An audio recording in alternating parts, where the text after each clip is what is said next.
Well, good afternoon, everyone. It is 2 o'clock.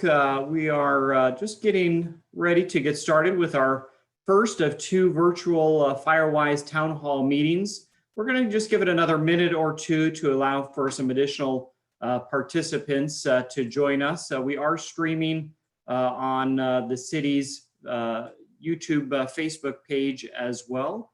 And if you are watching there and you have questions, you can join us on Zoom and ask questions, and we'll have email opportunities in a little bit as well. So let's give it another minute or two for additional participants to join us, and then we'll get started here.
Well, good afternoon, everybody. It's a couple minutes after 2 o'clock. Thank you for joining in with us this afternoon. My name is Daniel Berlant. I am the chair of the Greater Auburn Area Fire Safe Council, as well as the mayor of the city of Auburn. So this is the first of two virtual town hall meetings to discuss Firewise communities, what it means to be Firewise, the process to become designated as a Firewise community, and then answer any and all questions that you have. As you can see, we have a number of panelists joining me today, professionals from our region that cover specifically that serve within the Greater Auburn Area Fire Safe Council boundaries. For those of you who don't know, the Greater Auburn Fire Safe Council is a grassroots group. There are 8 members, 4 of which are appointed by the city of Auburn, 2 of which are appointed by Supervisor Jim Holmes and the Board of Supervisors living in District 3 of Placer County. That would typically be the Newcastle and Penryn area. And then 2 members from Placer County Board of Supervisors, Cindy Gustafson's District 5, which is the Auburn Bowman area. And so the 8 members of the Fire Safe Council, several of which are joining us today. So I just want to quickly acknowledge Frank Udavelli from the Newcastle area, Carrie Askew-Bailey, who represents the Bowman area, is with us this morning. Rob Kisloff, who is a member of the City of Auburn's portion. And then we have Kathy Baxter, who represents the City of Auburn. We have Richard Hadley as well, a member from the City of Auburn, myself. And then also in the county, Danielle Hardesty, who represents the Penryn area. And I think I covered all 8. Also, just want to acknowledge on the webinar as well, we have Councilwoman Alice Dowden Calvillo, who is joining us. If there's anybody else that I missed, my apologies. But On the screen with us, I want to take a quick opportunity to introduce first Luana Dowling. She is the Placer County's Firewise coordinator. She'll be really giving most of the presentation today, and we are very blessed to have her in our county. She specifically facilitates neighborhoods to become Firewise communities.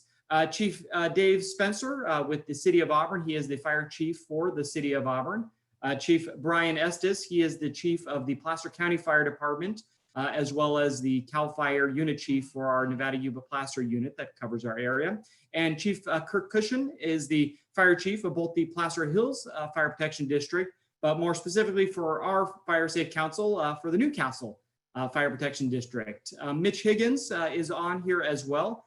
He is the fire chief for the Penryn Fire District. So these four chiefs cover all of the area within the Greater Auburn Area Fire Safe Council area. And I'm going to let them each have an opportunity to just provide a welcome and overview, and then we'll allow Luana to talk all about Firewise. And I know she's going to spend most of the time taking questions. Now, for those of you who are joining us via Zoom as an attendee, if you do have a question, please use the raise hand feature.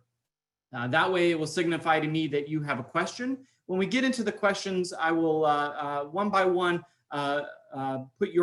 turn your microphone on and allow you to speak, and we will take as many questions and answer hopefully all the questions that you have. So first, I'm going to start in the same order. So Chief Dave Spencer, if you want to give us some opening remarks, please. Yeah, well, thank you, Mayor Berlant. Just want to say thanks for everybody taking the time out of their day to join us, talk about Firewise communities and how important this is for us collectively to continue to reduce the risk for us from the threat of wildfires. I want to say a special thanks to Luana Dowling for all of her hard work and all of the effort that you've made over the last quite some time, right? So many, many years moving this forward. And so with that, welcome everybody, and we look forward to good conversation. Thank you, Chief. Chief Estes. Okay, thank you, Mayor, and thank you, Chief Spencer. So again, I'd like to just real quickly kind of cover some of CAL FIRE and Placer County Fire Department's staffing and preparedness levels for this year. So, you know, one of the things I think we're looking at as we move into 2020 and coming out of 2019 on the state side in the CAL FIRE arena is we did see a little bit less impact in 2019 than we did in 2017, 2018. But we still had over 7,800 wildland fires across the state in 2019. Specifically here in Placer County and in the Nevada Yuba Placer unit, we had over 300 wildland fires in 2019. One of the things I'm really proud of, part of our mission statement or our goals in CAL FIRE, as Mayor Berlant knows, is that we strive to keep 95% of our fires in initial attack status at 10 acres or less. And in 2019, we were successful on all fires within SRA, within the Nevada Yuba Placer unit, of doing that. And that's something that we can't do alone. We're only able to accomplish that through the efforts of our partnerships with, you know, my partners out there, City of Auburn, Chief Spencer, Chief Higgins, Chief Cushions, and all the other local and regional fire service agencies. So something we're really proud of.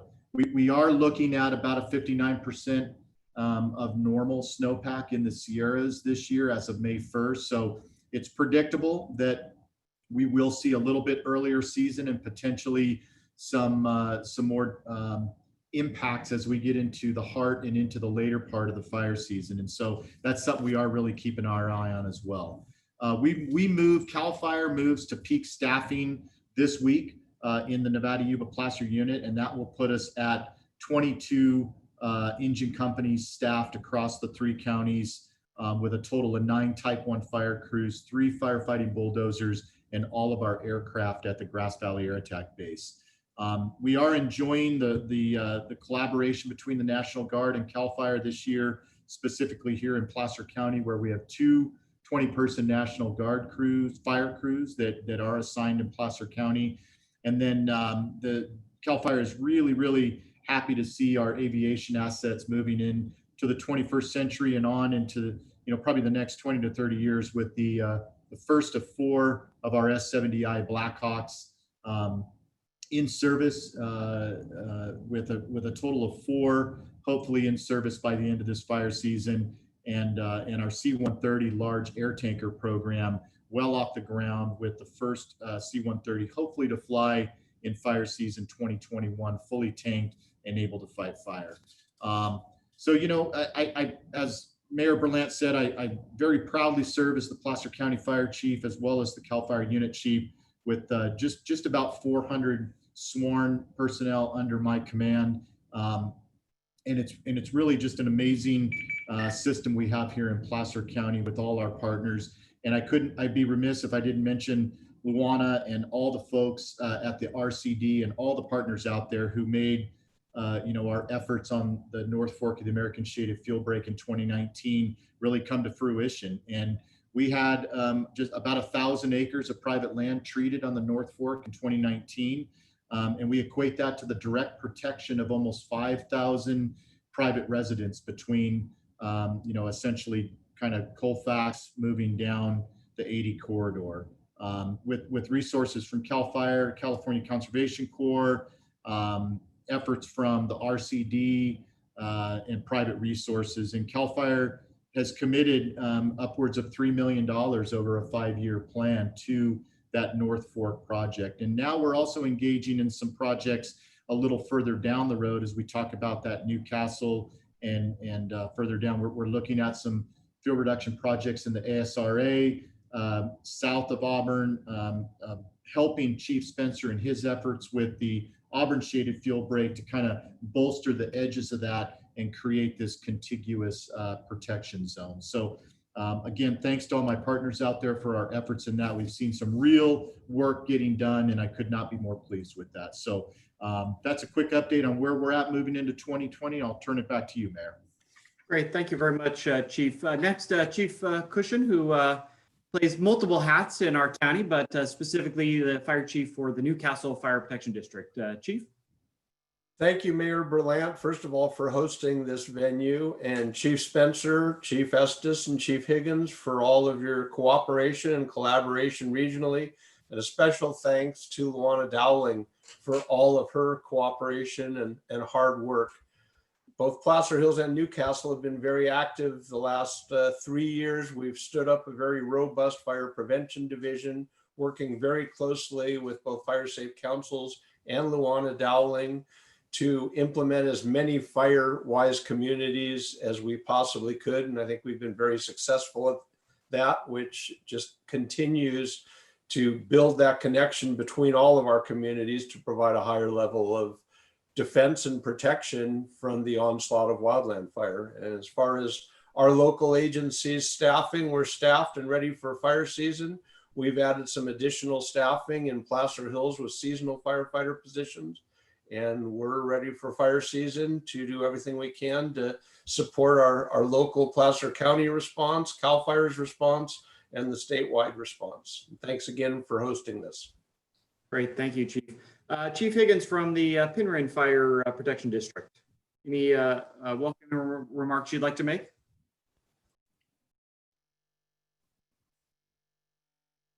And hopefully get some more public education out there through this program that we're all working strongly at. We've had great success working with Luana through the years. I believe in 2011, we got some funds allocated for fuel management there at the Griffith Quarry here in Penryn and for Trailer Ranch. So those projects continue moving every year. And I'll be assisting Danielle Hardesty and hopefully getting some more Firewise community members interested in this program. For this upcoming fire season, we're fully staffed. We have 3 people on every day. And we also have a new Type 1 engine to help support the mission for Placer County and the community of Penryn. Thank you. Great, thank you very much, Chief. Before we move into the presentation, just a few little housekeeping items. I want to show here, especially for those who are watching on YouTube, the streaming, who don't have the ability to join the chat feature.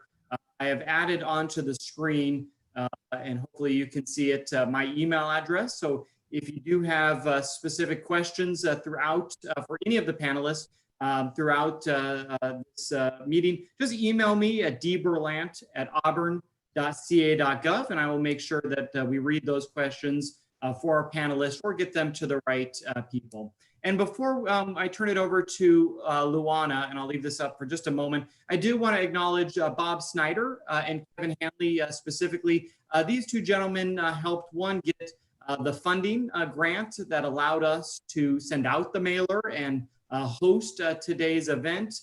And Bob Snyder has really been the driving force. He is a member of the Fire Safe Council as well, representing the city of Auburn. So a couple other individuals that helped get today up and running. So I'm going to go ahead and turn this screen off and turn it over to Luana Dowling to talk to us, Luana, about what a Firewise community is and what do we need to do to become one.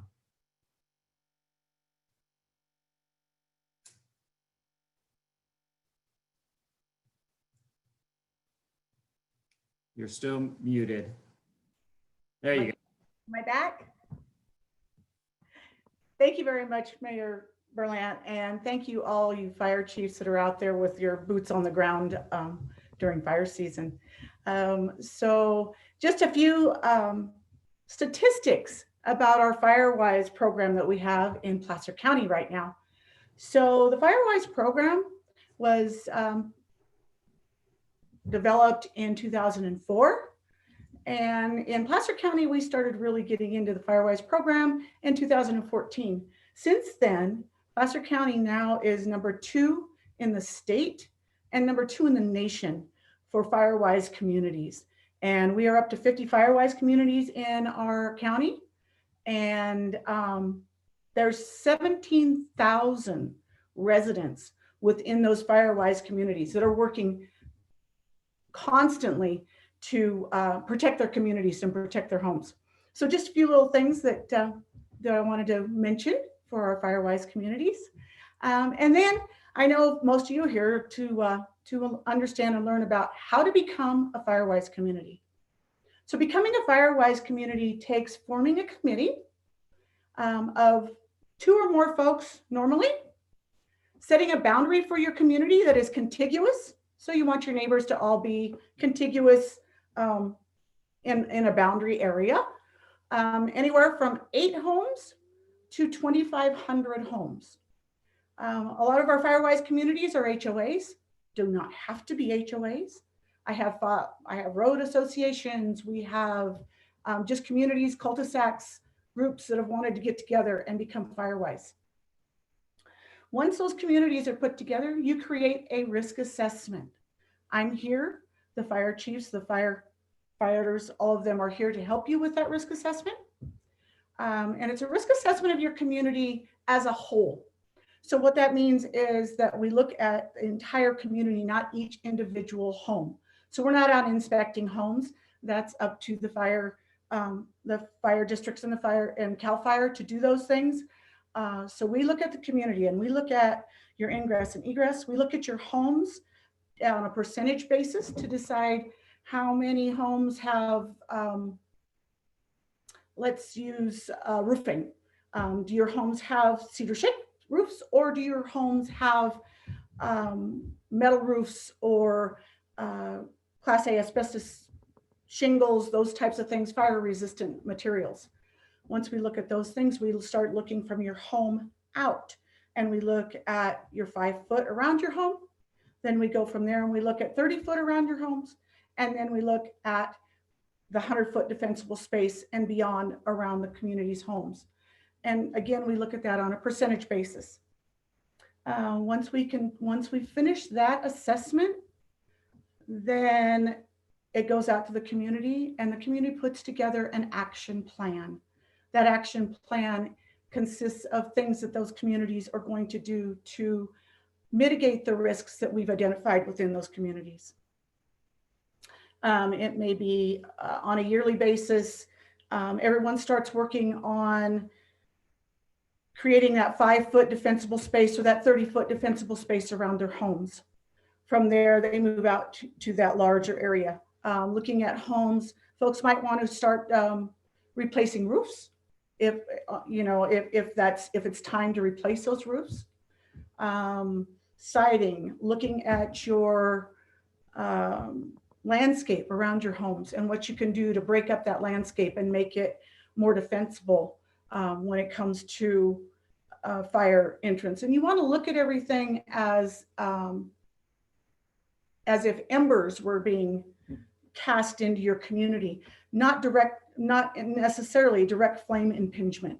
So you want to look at those things that are going to cause fires, leaves underneath bushes and plants and around your home, and those types of things that are going to, if embers land in them, that they will catch fire and create a fire around your home. So we look at that action plan on how we're going to mitigate those risks. The next thing you want to do is create a work day or an education day for your community. Folks put on big potlucks. I've seen and have speakers, or I've seen actual work days. The Placer County RCD right now has a bin program that you can maybe get a bin or have chipper days and have your community work on removing some of the vegetation, those types of things around your homes, and having a chipper day or filling bins to mitigate that risk, that vegetation risk. Next thing we want to do is log hours. We log hours. Each home, and this is very minimal, all of the Firewise communities do above and beyond, extremely above and beyond the 1 hour that Firewise requires per year per home to address those risks. So every hour is equated to $25.43. That's what a volunteer hour is equated to right now. And so that hour, every home in a community needs to at least do that much work and verify what it is. So the interesting thing about that is, like I said, our communities do well above and beyond that. And I think probably every person, every homeowner out there is doing at least 1 hour of raking leaves, cleaning gutters, doing something a year. So we do that, and then we fill out your application. We put those things all into that application. It gets sent to CAL FIRE in Sacramento. They review that application, and if it passes their review, it goes on to NFPA, which is in Colorado, National Fire Protection Agency. And then you become a Firewise community. So then on a renewal basis every year, each community has to do at least that 1 hour and have a community event. So with that said, I'll answer any questions, I think, from there. Great, thank you, Luana. That was a lot of good information. If you do have any questions, if you're on the Zoom, you can raise your hand, or you can use the chat feature to send us a comment. Luana, we do have a question from Carrie and or Jeff ask you. It says here, some in our community don't have a lot of resources at their disposal. Jeff ask you is on. Some in our community don't have a lot of resources at their disposal. Is there any public assistance to make certain improvements?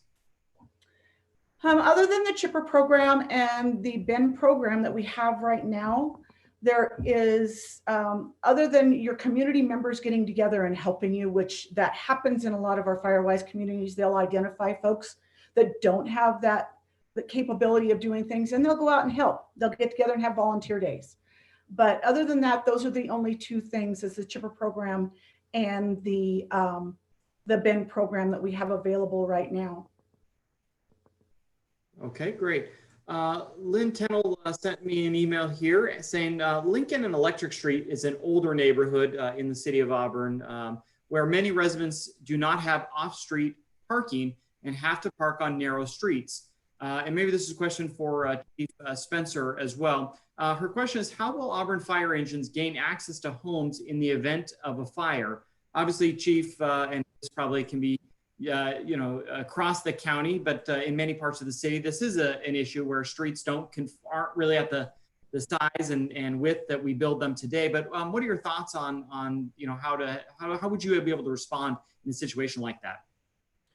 Yeah, it's a great question. I appreciate it. We've been talking about this for quite some time. It's part of our strategic plan, which is an overarching set of objectives that we're trying to accomplish over the next couple of years, specifically to the narrow roads and areas within the city of Auburn.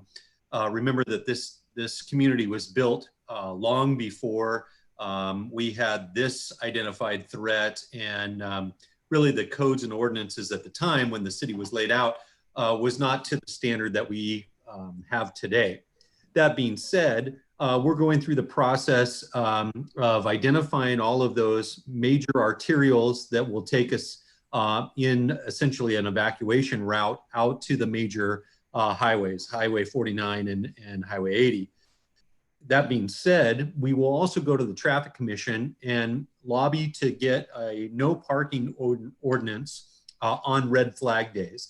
And so we believe that's the answer moving forward, that when we have weather conditions, we know that there's an increased opportunity for a catastrophic fire.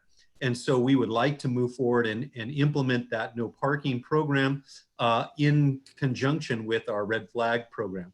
Those two things need to be tied together. And so there's a fair amount of effort that we're working on currently.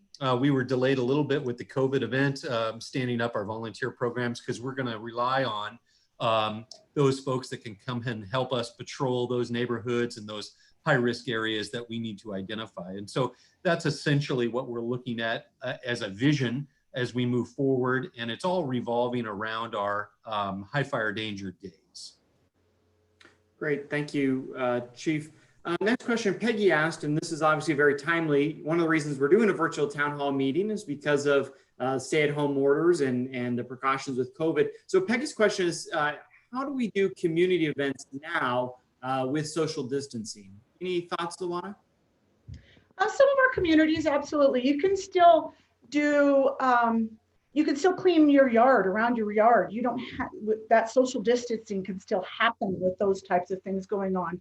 A lot of my Firewise communities right now are doing just that. They're having, weeks prior to having the chipper program come, they're having everyone do their defensible space around their homes and piling their stuff next to the curb, so that when the chipper program chipper comes through, that they can take care of those things.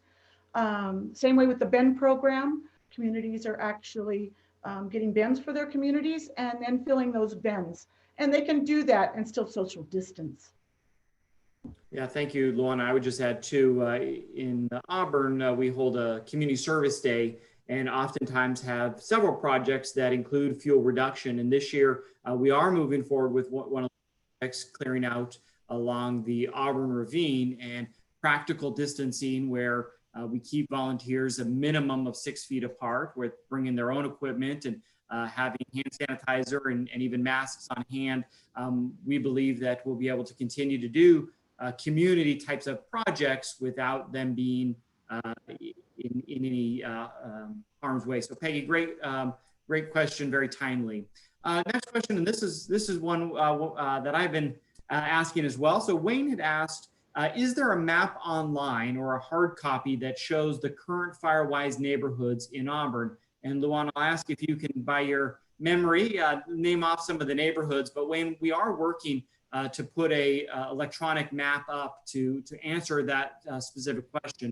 At our Fire Safe Council meetings, I'll note that we've taken a map of the entire area and try to look for neighborhoods that we can identify groupings to really make sure that every single neighborhood within not just Auburn, the Bowman area, Newcastle, and Penryn has the ability to form a Firewise. But we've kind of are really wanting to I think the success, and Luana, you can answer this, really is when the neighbors step up versus us say, okay, this is the boundaries of your Firewise area, go do it.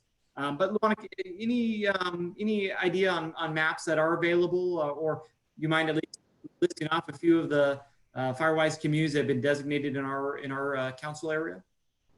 Yes, so you can go on firewise.org, and they have updated to March 31st, 2020. All the Firewise communities prior to that are on that map.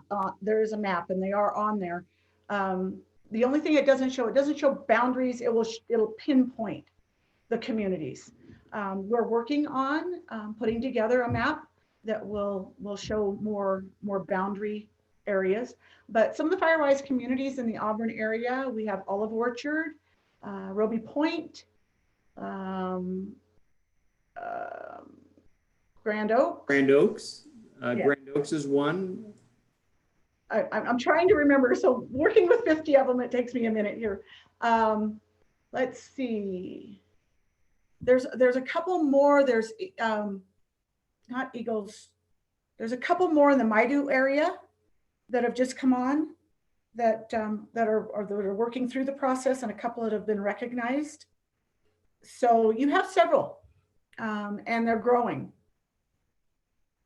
So the other thing with the Firewise program is grassroots in the community. So one of the things we really don't want to do is say, this is going to be your Firewise community. The communities come forward and they really take ownership in these Firewise communities. And what's great about it is that they all have that same common goal, that same common, ingress and egress, the same common geographical areas and topographies and vegetation within each one of those communities that really helps them work together on all of their risks that they have.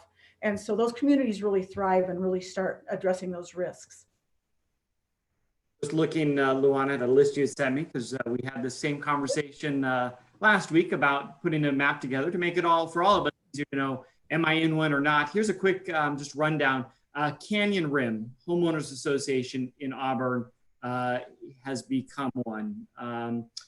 Christian Valley, Allen Drive is pending becoming one. The Deer Ridge Homeowners Association off of Bell Road is one. Duncan Hill Road is a Firewise. Grand Oaks, keep going through here. Monticello is right now pending becoming Firewise. Olive Orchard that Luana mentioned, Roby Point and Gold Street, Saddleback, just quickly going through the Auburn ones, Sierra Foothills Estates, Sugar Pine Mountain, the Vineyard in Auburn, Vintage Oaks.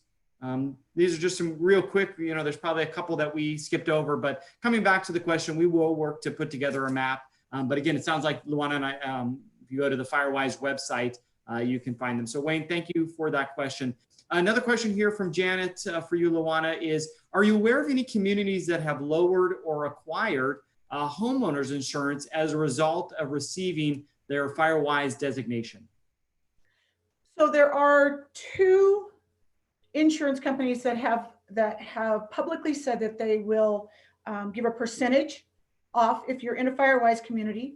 That is the FAIR Plan. The FAIR Plan will give you 10% off if you're in a recognized Firewise community, and USAA will give you a 5% discount. I have heard from other Firewise community members that they've received their insurance companies have recognized they're in a Firewise community, and they have received $50 rebates, or they've actually been able to get fire insurance because of being in the Firewise community. But those insurance companies are not publicly coming out and stating that as of yet. But there are benefits to that. Yeah, definitely insurance is a hot topic. When I moved from kind of the northern part of the city of Auburn to the southern part of the city of Auburn this year, I struggled myself finding insurance, and even my carrier would not insure me in my new home. So I know, Luana, that's a big issue. So, even a 5 to 10% is obviously welcome for many people. Next question comes from Elizabeth. She had asked, templates or even flyers available to share with neighbors to inquire about the interest in forming a Firewise community? If you go to firewise.org, there's a lot of helpful information on there. And the Fire Safe Council can actually order information from that website that's very, very, very helpful. And most of it is, there's no cost. And I'll put on the screen here some of those resource links so you can download some of that information. So that was a good one. Thank you, Elizabeth. Says Boy-RD had a question. I understand the benefits of the Firewise community. However, I'm very concerned about insurance rates. So coming back to our insurance, very concerned about insurance rates being canceled somewhat arbitrarily by insurance companies. Does being part of a Firewise community affect insurance companies' underwriting policies? So I guess this is kind of looking at the flip side, by highlighting that you're in a higher than the normal fire area by becoming designated. Do you think people are targeted to lose their fire insurance because of this designation? That we have not found. It's been just the opposite. The insurance companies look at the Firewise communities as large neighborhoods that are actually doing their defensible space. So it's not individual homes. They're looking at it as a positive. I have not heard of any negatives or any communities that were targeted due to being in a Firewise community. Great, thank you. This next question comes from Rachel, and she asks, is there a website where we can get a step-by-step guide? If we don't know all of our neighbors, is there a template for an email or even a letter that can be sent out to start the conversation? Yes, you can find all of that on firewise.org. You can also contact me via email, and I can, if you can't find it on firewise.org, you can, there's my information. Great. Emailing me is the best. That gives me time to get back to you. I'm out about a lot, and so answering phone calls is a little bit difficult. But if you email me, I can get you information on templates and those types of things.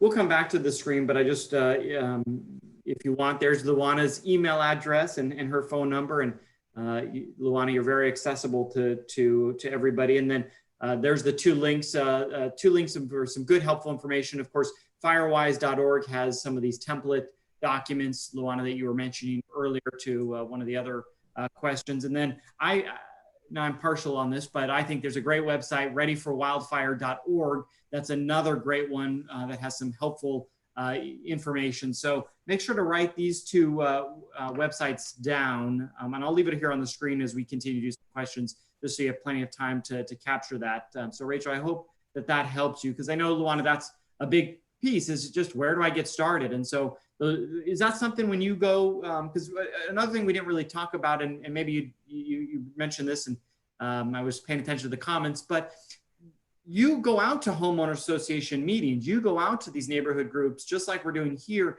and have more of these one-on-one conversations, understanding that we're kind of in a different world at the very moment, but some of this information you can come and bring straight to a neighborhood group or a homeowner association meeting, correct? Absolutely, and I meet with them prior to the COVID restrictions. I was meeting with HOAs, communities, town halls on a regular basis, on a weekly basis. Have you done any community or neighborhood meetings with everything going on via Zoom? Or, I mean, are people still, having these discussions? People are still having these discussions. I've done several conference calls. I've actually done some virtual Firewise assessments with communities that I'm very well aware of, and help them through their assessments process, and then driven through the communities to finish up those assessments. So we're still moving forward with all of those things, even though with the restrictions we have right now. Okay, great. Elizabeth asked another question. Is there any integration with next door communities that are forming in Auburn? Said they just received an invitation. Do you at all use next door, or maybe that's something that the Fire Safe Council might need to kind of take back and consider using posting next doors, especially once we can get that map for our area up and running. But do you use Nextdoor at all for any of the meetings that you're having? I don't personally, but the communities do. A lot of the communities are using Nextdoor as their outreach for their communities. Great. Jeff asked another question, and there's probably plenty of people who are in this same situation. Jeff asked, our community doesn't have an HOA, so he's not in a homeowner association. Are there strategies that you can suggest to gain participation for those in the community who may initially be reluctant? If you build it, they will come. It might sound a little cliche, but it does happen. I've had communities, I've had folks to get together. I've had one person come to me and say, Lou, I really want to start a Firewise community. What do I do? And once you have an initial meeting, folks really want to get on board with this. It's a very positive program, and folks just really want to get on board. I've had folks say, you know, my neighbor down the road, there is no way that they're going to do anything. And I've had them within a year's time, that neighbor down the road is their biggest advocate. So it's just starting it and getting it and moving forward, and you'd be surprised what happens. Yeah, no, good point. Boyardee asked another question. I live in the Mount Vernon area where most homes have acreage. Is there a minimum number of homes that are required for membership? Firewise requires at least 8 contiguous. They have to be contiguous to each other. And that's just because you need to be able to work as a community, and so they put that 8 homes as a community. But acreage doesn't matter. I have homes that are on 20-acre parcels that are in Firewise communities, so acreage doesn't matter. Great. I'm going to just put up back on the screen my email address, so that if while we're answering some of these questions right now, for those of you who are watching on Facebook, you can send me an email and we'll read through those. So going back to an additional question here, Luana, what type of grants might be available to Firewise communities? So with the grant process, each community is different, each grant is different.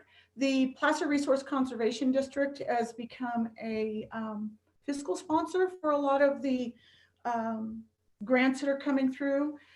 My suggestion to Firewise communities is to join your Fire Safe Council, become a member of your Fire Safe Councils, and your Fire Safe Councils are identifying those strategically placed fuel breaks and some of the education that's going on, helping support the chipper program and some of those things that can happen. And if you join your Firewise or Fire Safe Council, you can help move those things up the ladder, so to speak, when it comes to grants and funding for projects. Daniel, you left me. Thank you, Luana. Mary sent me a email here, and she asked, is there an educational website on the Firewise program? I know we mentioned that earlier, but do you want to give that address? Actually, I just stopped sharing my screen. Do you want to, I'll put that back up on the screen, but do you want to talk real quick one more time about the website, the resources that are available? So firewise.org is a great resource. And again, Ready for Wildfire is a great resource also. But firewise.org will explain all of the Firewise program details to you. And then if you have questions, email myself, dowlingluana@gmail.com. So Frank sent me an email and said, I live a couple blocks from Skyridge School, that's in the city of Auburn, and I hike down to China Bar often. Many areas in and around China Bar have a lot of dead trees and even growth, especially along the NID canal. Are there any plans to clear this possibility? Are there any plans to clear this and possibly in conjunction with NID? So maybe we can loop back in Chief Spencer, and Chief, maybe you could give us just a quick update on the shaded fuel break in the canyon that the Bureau of Reclamation land owns, and kind of what's being done there. And in the meantime, Chief, while you're doing that, I will put on the screen your website that shows the status of some of that. But Chief, you want to talk about that real quick? And you're on mute. Sorry about that. So the city of Auburn is a ridgetop community that's adjacent to the canyon for the American River. So with that, we are certainly at risk with the tremendous amount of fuel load that's in that canyon. So several years ago, with efforts from the Fire Safe Council and collaborative efforts from previous leadership, was able to coordinate with the Bureau of Reclamation to be able to initiate a shaded fuel break along that ridgetop adjacent to the city.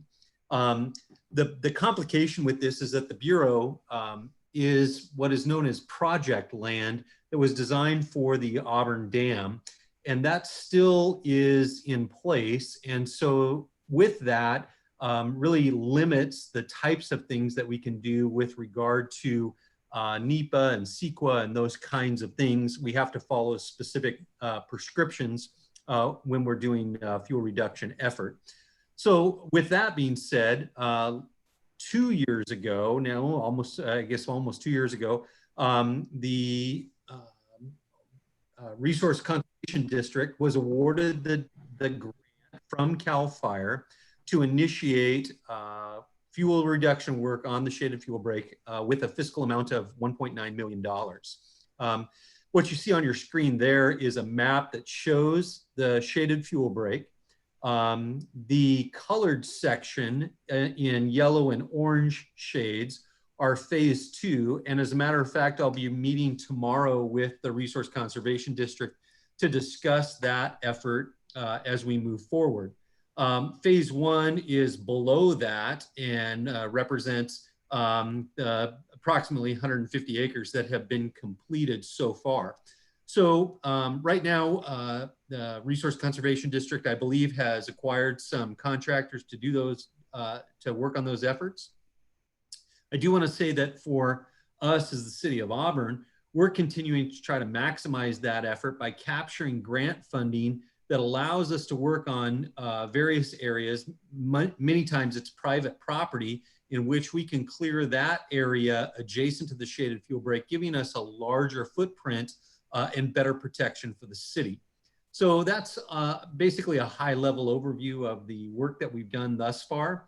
Ultimately, as Chief Estes talked about, what we want to do is tie the entire shaded fuel break from basically Tahoe all the way down to Folsom, and have that contiguous line of protection to protect all those communities. And it's significant for us. It will certainly make a huge difference. We've done some great work so far, and we'll continue that effort on a go forward. Great, thank you, Chief, for that. And that map I showed, I know it's probably very difficult to make heads or tails of it, but you can go and look on the city's website, auburn.ca.gov, and under the fire department section, the city has posted a number of links that show exactly where that shaded fuel break is located. And again, as the chief mentioned, that is federally owned land. CAL FIRE, the state, provided a grant to the Resource Conservation District, and they in turn have the city of Auburn, and specifically the fire department, doing some of that work and managing some of that work as well. So it's a pretty good collaboration between both federal, state, and local, but then also with the Resource Conservation District, the special district as well. Chief, thank you for answering that question. Luana, Peggy has a good question for you here. Should homes in a Firewise community share comparable risks? For example, being on the canyon edge versus adjacent homes? So any Firewise community needs to have contiguous properties. So automatically they're going to share those risks when they become a Firewise community. I hope that answers that question. So okay. Next question, Jackie asked, and this may be a question for Chief Estes or Chief Spencer. Let's read through it here. The California Public Resources Code 4291 calls for any portion of a tree that extends to within 10 feet of a chimney to be removed, and also calls for trees adjacent to or over hanging a residence to be free of dead or dying wood. The recently enacted Placer County Hazardous Vegetation Abatement Ordinance calls for the same precautions. Information sent to the City of Auburn homeowners in 2020 specifies that it should be a 10-foot vegetation clearance from the rooftop. It appears that the city requirement is much more restrictive than the Placer County or the state's requirement, which only call for a 10-foot setback from the chimney, not the entire roof line. Most homes and businesses throughout the city have trees within 10 feet horizontally of the roof line. Why has the city adopted this extreme requirement, which goes well beyond the state and county requirements? Meeting this city line item would result in a tremendous amount of tree removal and may not be practical or affordable for many homeowners and businesses. So Chief Spencer, this sounds like this is a question for you in the city. What's your response? Yeah, so again, a great question. I'll lead us off and talk about the city specific, and then I'll turn it over to my partner, Chief Estes, to address the county areas. Certainly the City of Auburn does have more restrictive guidelines and ordinances within the city. We are a community that is labeled as at risk on the National Fire Plan.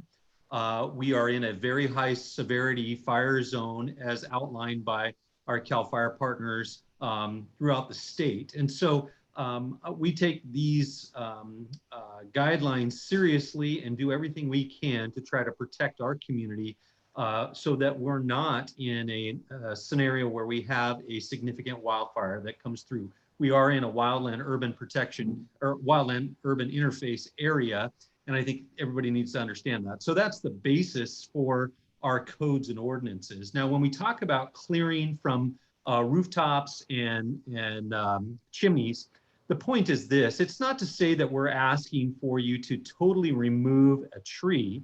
What we're asking for is for you to limb up, starting at the base, up to 10 feet to eliminate those ladder fuels where the fire would carry up into the crown of the tree and then spread from that point forward. Those trees that are adjacent to the chimney and to the roof line present a great threat for home ignition scenarios when there is a fire, particularly one that's a wildland fire that produces ember cast, and that ember cast can carry that fire into the tree and then catch the roof on fire. So you see the scenario. And again, I want to be clear that what we're asking for is not to remove the entire tree. We're simply asking that we remove the limbs and the areas that are adjacent to the chimney as well as the roof line to prevent that spread and ultimately the loss of the home for that homeowner. With that, I'll turn it over to Chief Estes for his comments with regard to his jurisdiction. Okay, thanks, Chief. Just a broad overview and a great description of kind of, doing the right thing, home hardening, really highlighting some of that, the efforts you can make around your home. The Public Resources Code 4291 in the broadest sense is very much an educational tool versus an abatement tool like a local ordinance is. And it goes back in history to the original 30-foot defensible space, which now in today's day is 30-foot defensible space. And you can go to readyforwildfire.org and it'll show you all the specifics of PRC 4291. But a couple of key factors about PRC 4291. Number one is it only applies in state responsibility areas. So in the case of City of Auburn, which is a local responsibility area, PRC 4291 has no jurisdictional authority. It does not apply in any municipality. Number two, it only applies to parcels with habitable structures on them. And so it does not apply to vacant land. And the third component is that 100-foot defensible space is either 100 foot or to your property line, whichever is closest. And so oftentimes on smaller lot sizes, someone will do a great job under PRC 4291 of cleaning to their property line, but that particular code does not give any authority for clearing to go beyond, especially if that neighbor happens to be an unapproved parcel. So that's where the local county ordinance comes in. Now, Placer County has had an ordinance for many years This year, under the management of the Placer County Fire Department, we updated and have kind of rejuvenated that ordinance to be more restrictive. Number one is it allows you to expand that 100 feet of 4291 to either the property line or for your neighbor to be able to pick up the rest of that area so that you can get a true 100 feet from your structure.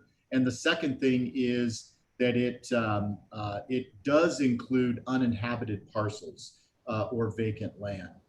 So, you know, if you live in, certainly as Chief Spencer said, if you're within the city boundaries of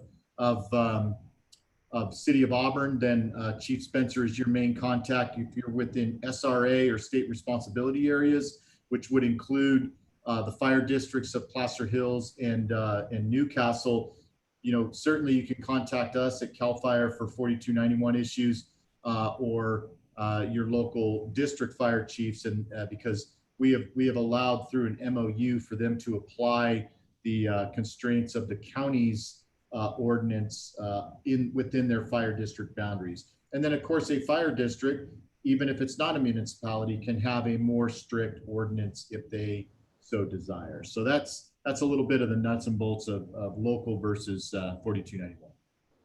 Great, thank you, Chief Spencer. Did you have another item here? Yeah, and I just wanted to echo that one of the services that we're providing is our structure ignition assessment program.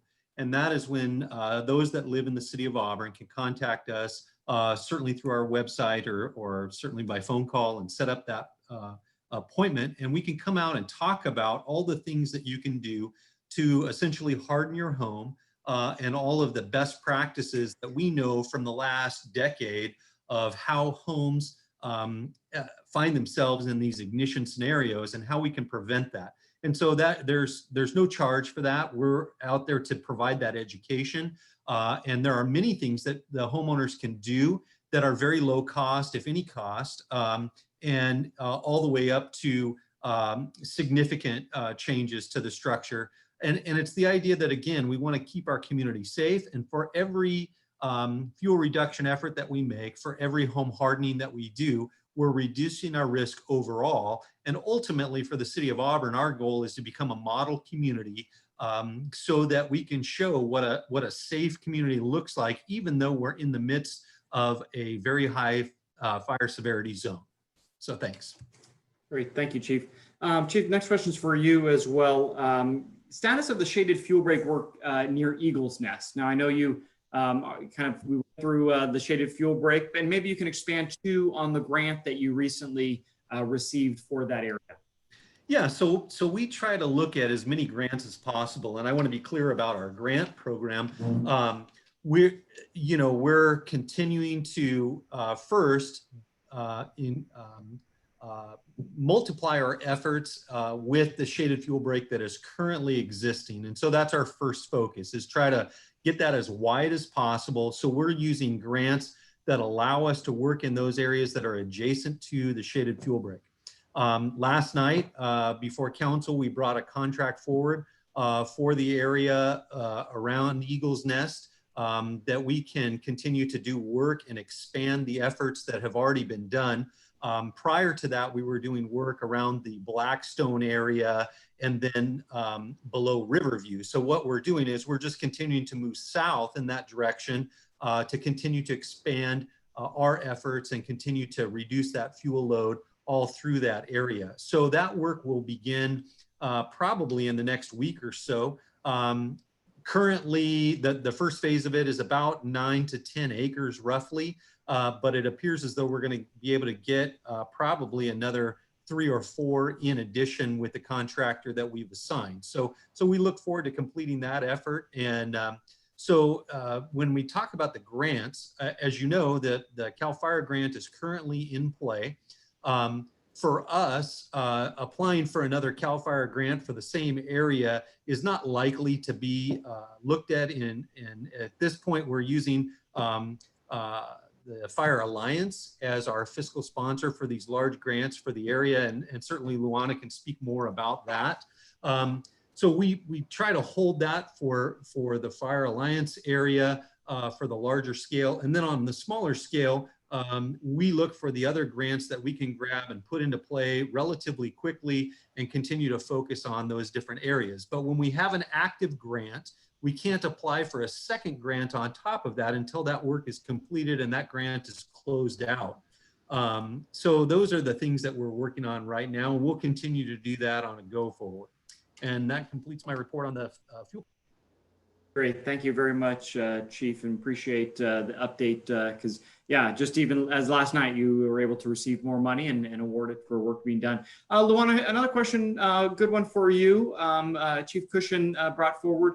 With the current pause on the Placer County Chipper program due to the COVID-19 pandemic, when do you anticipate the program being reinstated, and what can residents and homeowners do to help mitigate any hazards from large piles in their neighborhoods?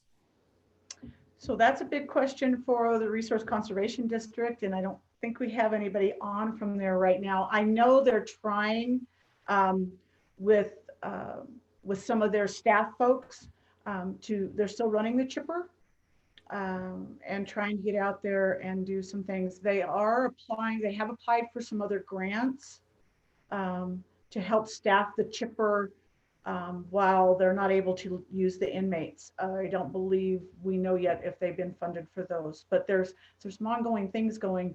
The other things I would suggest is recology and some of the disposal services. You can take your vegetation to, I believe Auburn, you can drop it off in Auburn, you can take it to the Lincoln, to the Murph. You can do those types of things. And other than that, the BEN program through RCD. And I can get that information to you. If you go to the Resource Conservation District website, they have the BEN program on there. Yeah, thanks a lot. I know that's a big concern for a lot of us because it is a great resource that not everybody is familiar with, but right now it not being up and running, obviously an impact. But like you said, they are applying for some more grants to help them be able to staff that. And so hopefully more effort to get that up and running sooner than later. Kathy has a great question here. Speaking of grants, are there any grants available for fuels reduction to cover the cost of tree removal, limbing, and chipping? Depends on what area you're in. I don't know of anything really in the Auburn area right now. Chief Spencer may know of something, but I don't know of anything other than the county program that's been removing along the county roadways. Yeah, I'd echo that. I only know of the county program, and that was spun up with the tree mortality work that was done. And so that has kind of morphed or changed. So I'm not familiar with anything specific at this point. Okay, we'll definitely need to keep that conversation and follow up on that because that's a good one and an important need. Brian sent me an email and asked, what's the difference between the Firewise program and the Greater Auburn Area Fire Safe Council? Is there overlap in their services or their mission? So I'll take the first stab, and Luana, you can add to it. So the Greater Auburn Fire Safe Council, I mentioned, it is an 8-member group that is appointed both by the City Council and the Board of Supervisors. And we really are a group of volunteers that meet once a month. And really, we facilitate conversation. We weigh in on local decision making to make sure fire risk is brought to attention. We host meetings like this, where a Firewise is much more of a neighborhood, kind of a more local, even more microscopic local level effort for neighbors to get together, work with their neighborhood to do the actual fuel reduction work. Now, for those of you who don't know, the Fire Safe Council, we meet in public once a month. And right now with COVID-19, we're meeting via Zoom, but you can follow our Facebook page, which is Greater Auburn Area Fire Safe Council. And we meet the third Friday of every month at 9 a.m., typically at City Hall, but right now via Zoom. And again, there's a lot of good conversation and a lot of good efforts being made. Luana, anything you want to add on the difference between the Fire Safe Council and a Firewise program? So thank you, Daniel. So you explained the Fire Safe Council very, very well. The Firewise communities, and like Daniel had mentioned, it's your community working together. One of the things that I have noticed though is when there's things in your communities that are kind of beyond your community control that you would like to have mitigated, or issues you'd like to talk about further, take those to your local fire safe councils, because those fire safe councils are very, very, very active, and are very able to help with situations that are out there that may need someone else's attention other than the fire. The fire safe, Firewise communities aren't able to, don't have those contacts. Yeah, no, appreciate that. I'll give you an example for the Fire Safe Council. A group of residents on Gold Street, which is in the city of Auburn, brought concern related to ingress and egress. How do they get in? It's a one-way into their homes. And so they brought to the Fire Safe Council issues related to parking. And while the Fire Safe Council is not a governing body, we can't make law or change an ordinance, we were able to facilitate getting them connected with the fire chief, who then worked with the police chief, who brought it to a traffic committee and essentially was able to create a no parking zone and allow for a secondary emergency exit for Gold Street residents. And so there's an example of the Fire Safe Council really is able to coordinate and communicate some of these efforts, not necessarily do them, but make sure we're getting the right people connected for them. And another question Brian had, Chief Spencer, this one is for you. What can residents within the city of Auburn do to help the Fire Safe Council or the Auburn Fire Department? And he asked the question, what about a non-suppression volunteer program? I think you've been working on some of that and identified that in your strategic plan. Why don't you explain a little bit more about what your efforts are? Yeah, so again, in our strategic plan, we did identify that the need for a robust volunteer program that is not necessarily the traditional fire department suppression volunteers where they come to the station and get on the engine and do those types of activities. So we have identified our coordinator for our volunteer program. There's a fair amount of infrastructure that goes with that. And so while we're in this COVID-19 time where we really can't provide the training and the background that we need for the folks, we're continuing to stand up all of that infrastructure, if you will, so that when we are able to do some group gathering and some group training, we'll be ready to go. We're going to use our volunteers in a myriad of ways, not only assisting with the Firewise concept, but our goal is to start there and then move into what we know as the CERT program, the Community Emergency Response Team. And that's a very effective program that has been used all up and down the state as well as throughout the country. And it's just another layer of training that's very robust, and we can scale those resources up and down and use them in various capacities. So those are some of the examples I mentioned earlier about our red flag program and how we're going to need volunteers that can help us with patrol. And when we talk about patrol, a lot of people tend to think it's more like a law enforcement type of thing, and that's not really the case at all. What we're looking for is people that, one, as we move around the canyon, certainly keep their eye out for smoke, because early detection of fires will help us keep them small, but also that reminder for our communities and have those folks engage in that conversation that when we have these weather events, that's the time when you want to back your car into the driveway and have your go bag ready to go should we have an event. Make sure that you pay attention to the news during that day. Make sure that you have notified your family, set up some plans, those kinds of things that we can do with our volunteers that will be really, truly value added assets to us as an organization. We also have several volunteers that we've trained up on grant writing and so have assisted us with that. We recently have applied for 3 additional FEMA grants for various positions to bolster our organization. Now, we'll see, grants are never a guarantee. And so we use those as assets that we can add or subtract to the agency, but doesn't hurt us. And so those are the types of things that we're going to be using our volunteers for. And we really look forward to that. We're going to mimic very similarly what the Auburn Police Department does with their academy style training. We're going to do a similar program in which it introduces the community members to the fire department and all the aspects and capabilities that we have just as an introduction, and then roll that into our volunteer program. So that's an overview of where we're going. And we expect that really to begin once we get into that phase 4 period with the governor's approval, and we'll start doing the training and stand up those assets.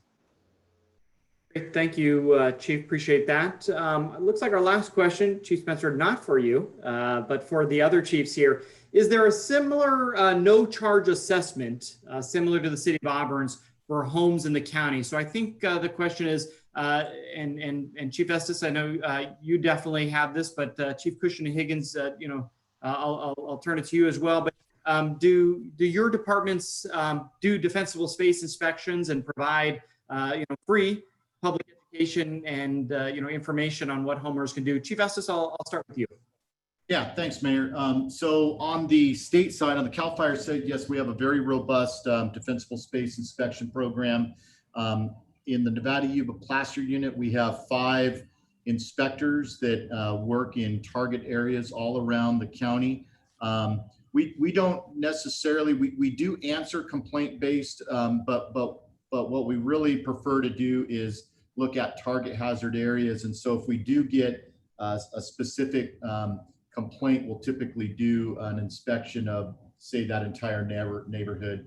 And but when it comes to the educational component and assessment, we will absolutely take care of that. And you can contact us here at our Auburn headquarters, CAL FIRE Auburn headquarters, and we will either get an inspector or one of our engine companies out to help you. On the county side, through the county fire marshal, again, by contacting CAL FIRE headquarters, there's a section in that directory that will take you directly to the county fire marshal.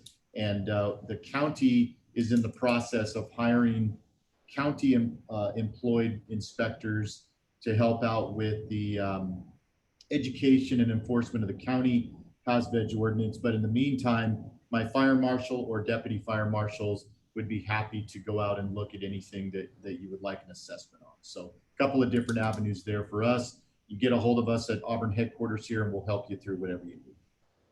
Great, thank you. Chief Cushing, how about for you in the Newcastle area?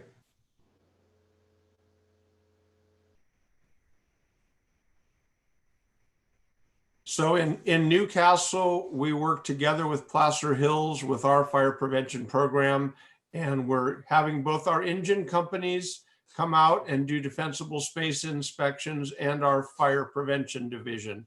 Unfortunately, we don't have the depth in staffing that the county and CAL FIRE Chief Estes has. So we're basically on a complaint only basis, or if people have issues with their insurance, we're doing everything we can to assist the residents collaboratively in sharing with them the information they need, both to help them properly protect their investments and their homes, of both theirs and their neighbors, and also working together with the county and with CAL FIRE on hazard abatement and defensible space clearances. Great, thank you. Chief Higgins, anything from Penryn as far as inspections or defensible space education that you do in Penryn? Yes, we do actually have both of those programs going.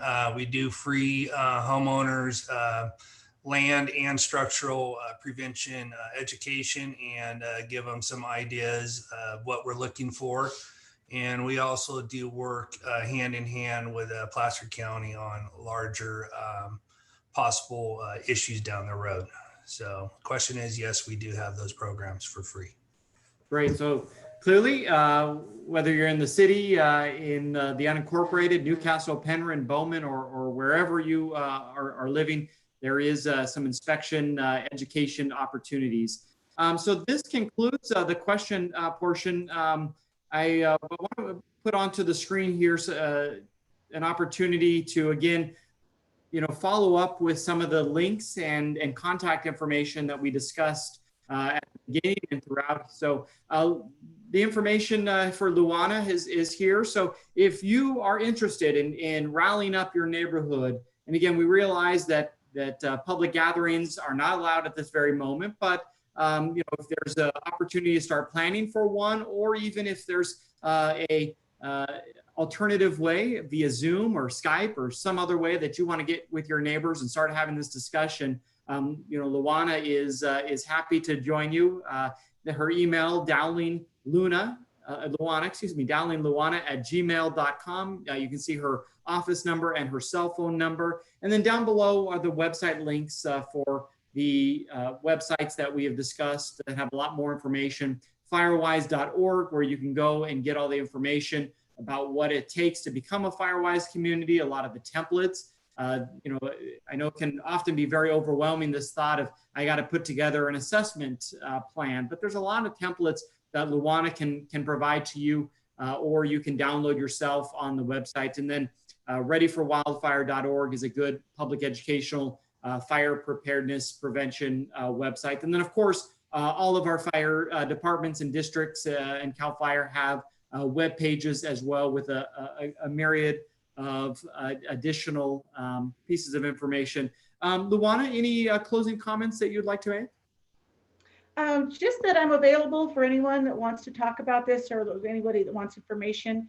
And I'm more than happy to do another, Zoom conferences with folks, conference calls, any of those types of things to get them started in their communities. Great. Chief Cushion, since we've got you on camera, any closing comments you'd like to make? No, I have nothing to close other than thanking Mayor Berlant and my partner fire chiefs and Luana for all of the collaborative efforts towards making all of our communities safer. We've all made a tremendous difference over the last few years, and I just want to thank everyone for their participation. Great. Thank you. Chief Estes. Well, thank you, Mayor, and thank you to all the partners out there, and thank you to the public for your interest in being prepared for wildfire. Thank you very much. Chief Higgins, any closing comments you'd like to make? No, I don't, sir. Thank you. Thank you. And Chief Spencer. Yeah, thank you, Mr. Mayor. Again, I just want to say thank you for putting on this informative time through the environment that we have right now. I want to encourage everybody to participate if they can in a Firewise community. Continue to work at hardening your home, continue to be safe. And I think everybody is doing a great job, and I look forward to our continued community risk reduction on a go forward. So thank you for that. Great. Thank you, Chiefs. Thank you, Luana, especially for all your information. Again, it doesn't stop here. While the webinar and town hall will end, please reach out to myself, reach out to Luana, reach out to your fire chiefs. We are here to help you, continue to make sure that your community, your neighborhood, and more importantly, you are prepared for fires. And our hope is, if you're not living in one already, that we can help you become a designated Firewise community. We will be holding another town hall meeting on Saturday evening. So if you have additional questions that you think about, or you want to share with your friends, please have them join us here at 5:30 on Saturday. So with that, I will again thank you, everybody, for your participation. Thank you to the Chiefs. Thank you, Luana. And please have a fire safe rest of your day, everybody.